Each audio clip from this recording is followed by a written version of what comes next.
Good morning. Thank you for joining us.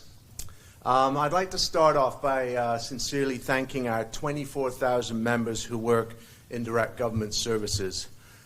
Their involvement and their engagement in this very long and challenging round of bargaining is unprecedented and historical.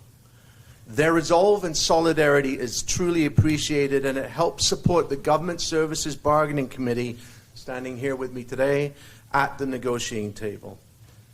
And as for the Bargaining Committee, well, we all owe them a debt of gratitude for their commitment and determination in representing their members.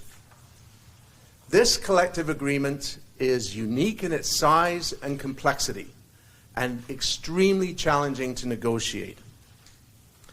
But after 18 or 20 months, we put it in the hands of our members to vote on.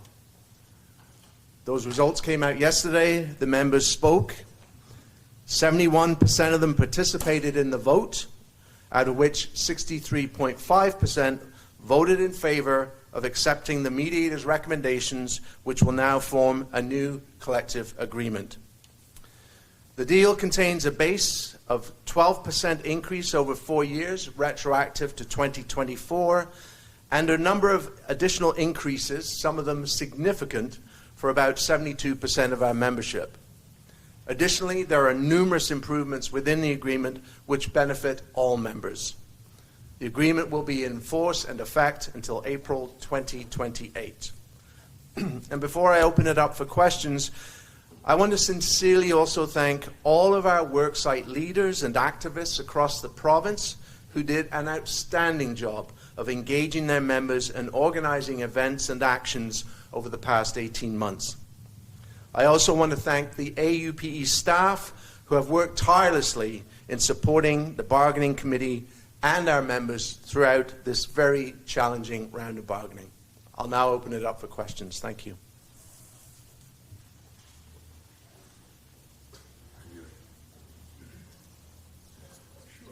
Hi there, it's Jeremy Thompson with the CTV. I don't know why this is doing this, but I'll do that.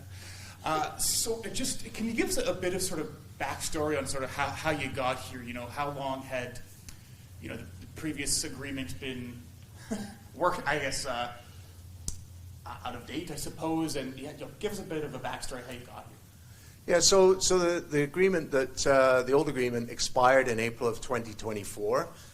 It did continue in force and effect till this new one was negotiated. And we started bargaining, I believe, in February of 24, is that correct? Yes. So we've been at it since then. And of course, at that time, it was face-to-face negotiations. It was very challenging, and we knew it would be. And, we weren't making much headway. As you know, in May, we asked our members to support us with a strike mandate, which they did in an amazing show of strength and solidarity. That did, I think, alert the government how serious we were in this round of bargaining. And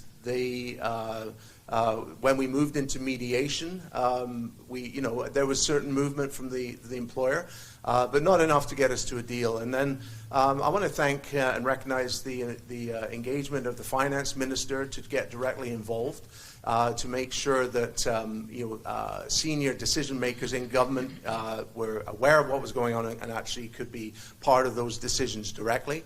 And that led to what was called enhanced mediation, which obviously resulted in these recommendations which the members just ratified. And you know more than anyone that strike action is a pretty big deal for folks. Can you talk about sort of the conditions, cost of living issue, whatever issues there were that sort of were serious enough to even approve that initial strike? Well, at that time we were much further apart, but still, it was about trying to regain lost wages from inflation and cost of living. It was recognizing that the recruitment retention within the frontline public service needed addressing, and the way you do that is by making it more attractive for workers to join the workforce. So it was about wages when it came down to it. There were other key issues, and as I said, there were some very good changes in the collective agreement beyond the direct wage settlement. And we were ready for a strike. I think it's really important to recognize our staff and our teams worked for months and months and months preparing for potential strike action. And as of before 4:30 yesterday, we didn't know whether that would be the case. This could be a very different press conference we're holding today. But we were prepared, and so were our members. And I think that needs to be recognized, that this bargaining unit, which has been around a very, very long time, it's changed. The whole dynamics of this group has changed, meaning that moving forward, they've learned so much from this experience, good and bad, which they can take forward to the next round of bargaining, which, quite honestly, within 2 years, we'll start preparing for that one. But the way they came together and they were involved was something in my decades of activism I've never seen before. So it was phenomenal, and we won't forget that. We will build on it for next time. I suppose that last one for me, I suppose, is were there any sort of elements or parts of this agreement that you fought particularly hard for, or maybe were inspired by other public unions right. asking for those, or anything that you hope future bargaining can take from your success here? Yeah, we were looking for more equitable general wage increases across the board. The way it was structured in the end was that there were some certain classifications and groups of workers that got more pay than others, and that was something we worked hard to try and mitigate. But at the end of the day, it's one of the largest settlements that this union has ever had. And yes, it's influenced by other unions out there. There's lots of bargaining still going on. But this agreement is unique. You cannot lay one settlement from another union over another. So, for example, a union like the United Nurses of Alberta, which has 3 classifications that they can address more equitably across the board. We have over 150 classifications in this collective agreement, and that is the challenge and the complexity that we were dealing with, and that's why these amazing folks behind me, work together very closely, because they all represent different parts of that bargaining unit and really supported each other. And I think, I've sat on many of these government services bargaining committees. The way this group stayed together and supported each other was phenomenal. And I'll miss them. So it's 3% over the next 4, correct? Yeah, 3% each year starting in April of 2024. So was there also grid adjustments as well on top of the 3%? Oh, yes. Yeah, for everybody, there was things called a grid stretch, which meant the percentage between the steps stretched to a minimum of 4%. There were what we call, or the government called, called market adjustments, which attached higher pay to certain classifications. There was a number of other benefits, financial benefits, that impacted everybody. So a good size of our membership, are making over 20% over 4 years, some even higher than that. So it's across the board.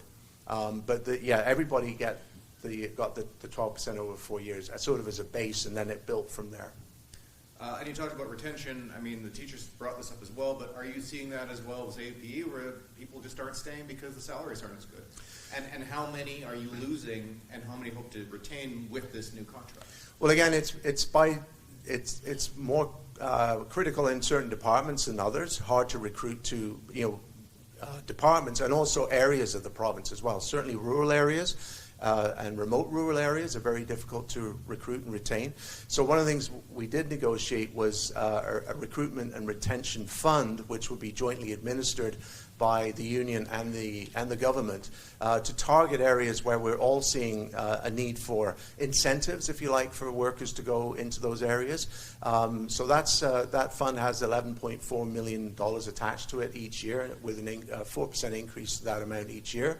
So we fully intend to engage in that process and utilize those funds to benefit not just workers in those areas, but obviously the people, the citizens who rely on the service that our members provide as well.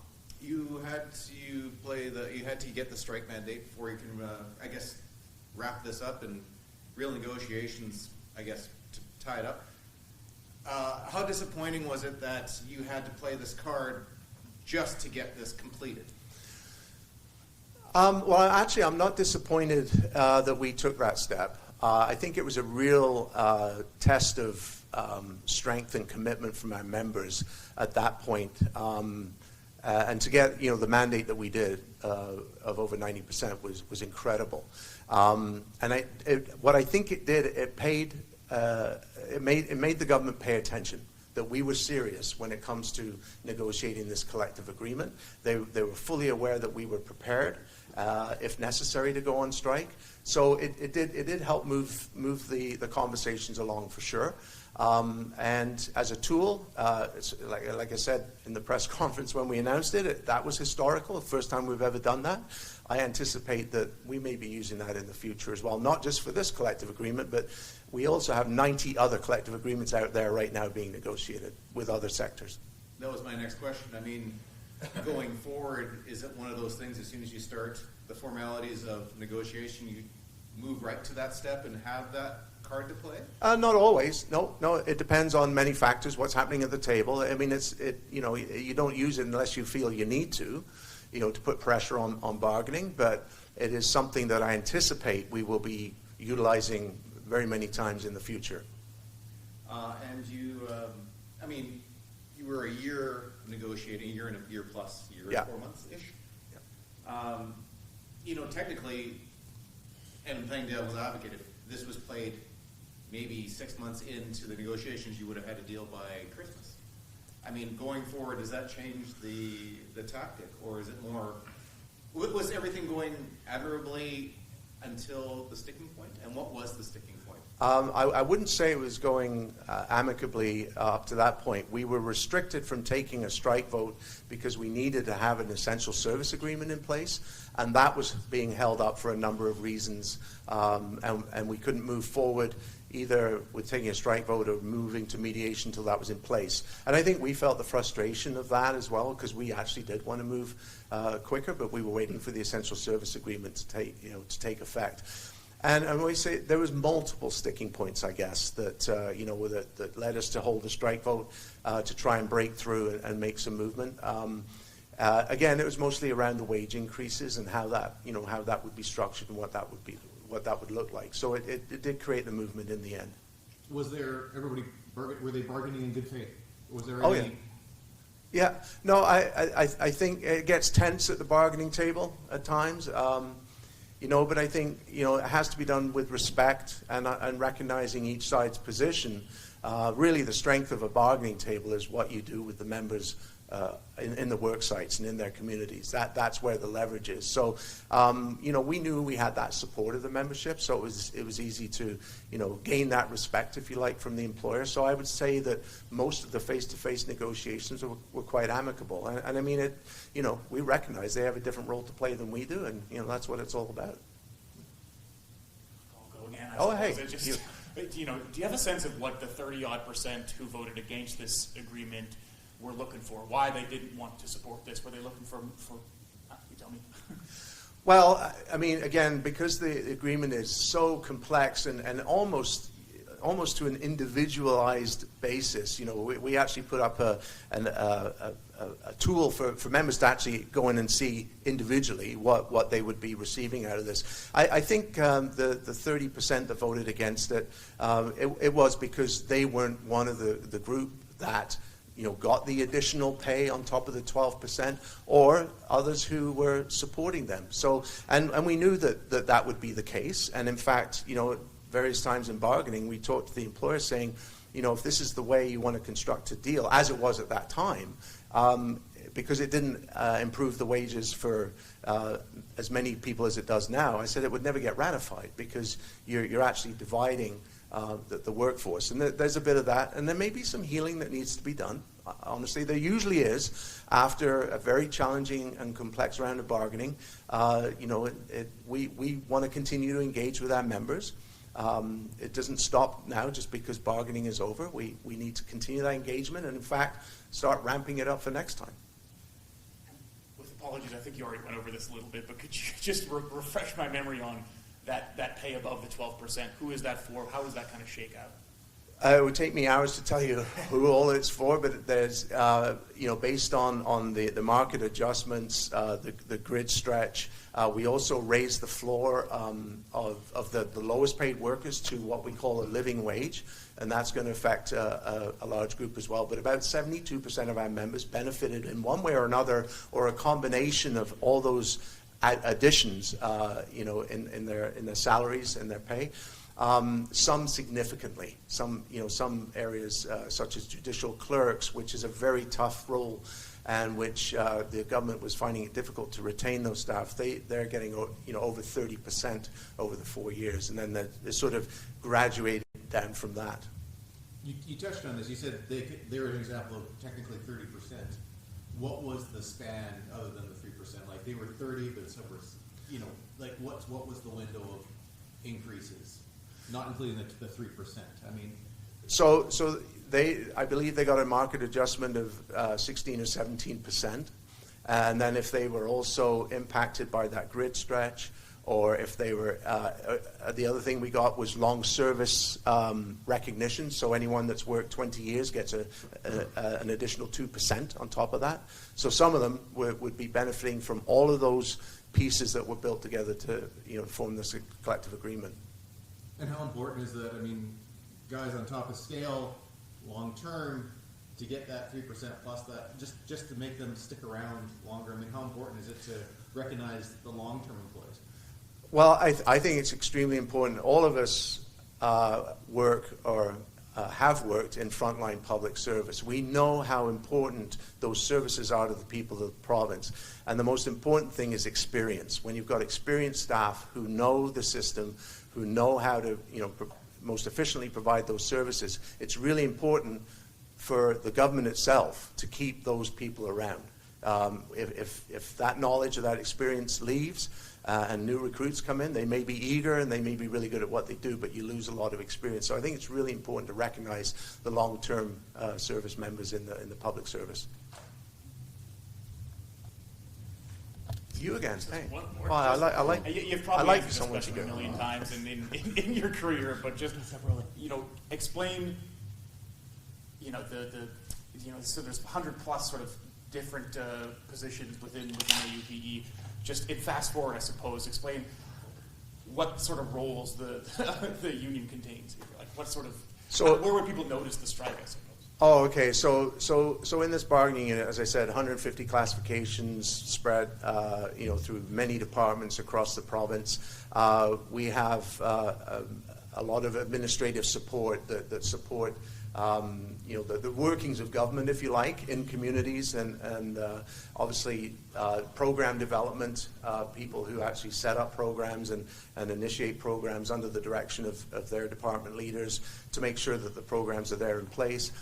We have correctional officers in various correctional facilities across the province. We have sheriffs, on the highways and the byways and in other public buildings. We have maintenance workers and health and safety officers. We have obviously those that protect our natural resources and the woodlands. We have our woodland firefighters and other natural resources conservation officers, protecting our beautiful province. And we have social service workers who do a whole range of, from child protection to adult services to disability services and that sort of thing. And then we have technologists, people who go out into the field that, check the safety of various, parts of the economy and that sort of thing. So it's a huge range of services provided by these workers, and we're very proud to represent them. We do believe that they make the province run every single day and make sure people are healthy and safe in whatever role they play for the people of this province. You mentioned the firefighters, and that's been kind of front and center for a lot of people the last few years here. And I know it's been tough trying to retain. It's a tough job, right? And the pay we hear hasn't historically been great. Are you hopeful that this new agreement will help fight fires better, retain more expertise, and sort of make Alberta a safer place? Yeah, we hope so. There was a wage additional wage increases for those who are put their lives on the line basically to protect property and land through fighting fires. And it's an extremely challenging job. Many of them are recruited obviously on a seasonal basis. And again, like I said earlier, the more you're able to recruit the same folks year after year, the more experience you have on the ground, because it is an extremely dangerous job and needs to be recognized. And we appreciate the fact that there was some recognition of that with some salary increases on top of the 3%.